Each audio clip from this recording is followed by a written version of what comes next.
Number 60. Suppose you walk into a sauna that has an ambient temperature of 50 degrees Celsius. Letter A. Calculate the rate of heat transfer to you by radiation. Given your skin temperature is 37 degrees Celsius, the emissivity of the skin is 0.98, and the surface area of your body is 1.5 meters squared. Anytime you're talking about radiation, guys, these are the two formulas you're going to use. Anytime you're finding the net rate of transfer, you're going to be using this formula, and you need to have two temperatures, which we do here. So a lot of these problems will probably be just plug in. So in this case, it's just a plug in. So let's just see how to do it. So this is the Stefan-Boltzmann constant multiplied by the emissivity of the object multiplied by the area over which the object is radiating energy. And then basically the temperature difference between the two, but each temperature raised to the fourth power. You can only use Kelvin in both of these two formulas. Please remember that. So now, I mean, basically this is just plug in, right? This is just the net power will be Stefan-Boltzmann constant. That's going to be 5.67. It's always going to be that times 10 to the minus 8. The emissivity of the object, right? They said the skin is going to be 0.98. Okay. The area over which, right, we're absorbing, essentially, in this problem, we're absorbing a radiant energy. Why? Because the environment is hotter than the body. That should make sense. You go into a sauna, right? You're absorbing the energy. So the area over which this amount of heat is being absorbed is going to be 1.50 meters, square meters, 1.50. And then the temperature difference. Just take the higher value here, 50 degrees Celsius, but remember you got to convert that into Kelvin, right? So 273 plus 50. And what is that going to be? 273 plus 50. And that's going to be 323. 323 raised to the fourth minus then 37, right? So 323 plus then 37, and that should be 310. So 310 raised to the fourth. Note that this is going to be a positive, and that just means that the heat energy is going from hot to cold, meaning from the environment to your body.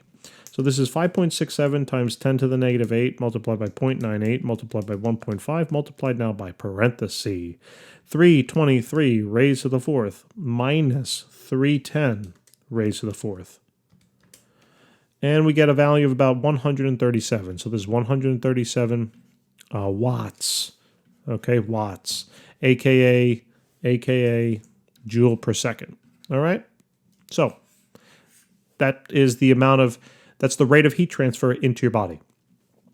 Now, letter B. It says, if all of the forms of heat transfer are balanced, meaning the net heat transfer is 0, what rate will your body temperature increase if your mass is 75 kilograms? So basically they're saying just assume that it's only radiation.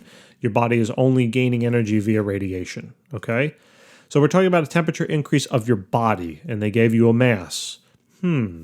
What about this formula? Q is equal to mc delta T. Can we use that? Well, we would have to know a couple of things. We have to know the mass of the body, right, or the mass of the object. That's changing temperature. So we know that, 75.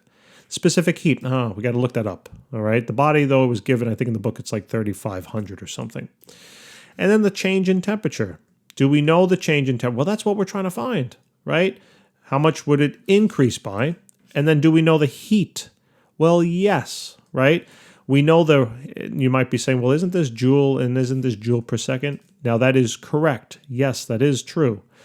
What we can do, though, is we can figure out, if I just plug in, let's say, the joule value for Q, then I can find the heat change per unit energy, basically, right? And if I plug in then a value of heat energy being gained per second, then that means this will be the temperature change per second. Hopefully that should make sense. So basically I just want to solve this for delta T here. So this is going to be Q over MC. And then delta T would be equal to the 137 divided by now the mass of 75 multiplied by the 3,500. That's just looked up. And this is then actually I have that exact answer there, so that's what I'll use.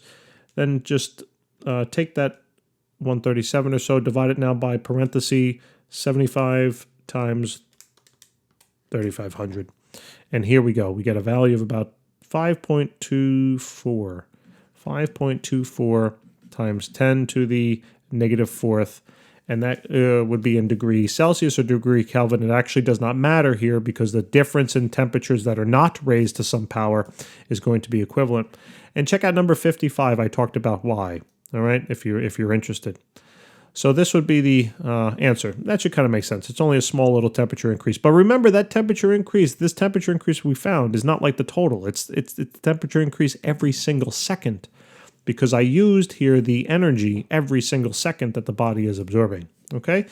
So, you stay in there, you stay in there long enough, you're not going to like cook until infinity, obviously, because this assumption here won't be true over time. But initially it might be true.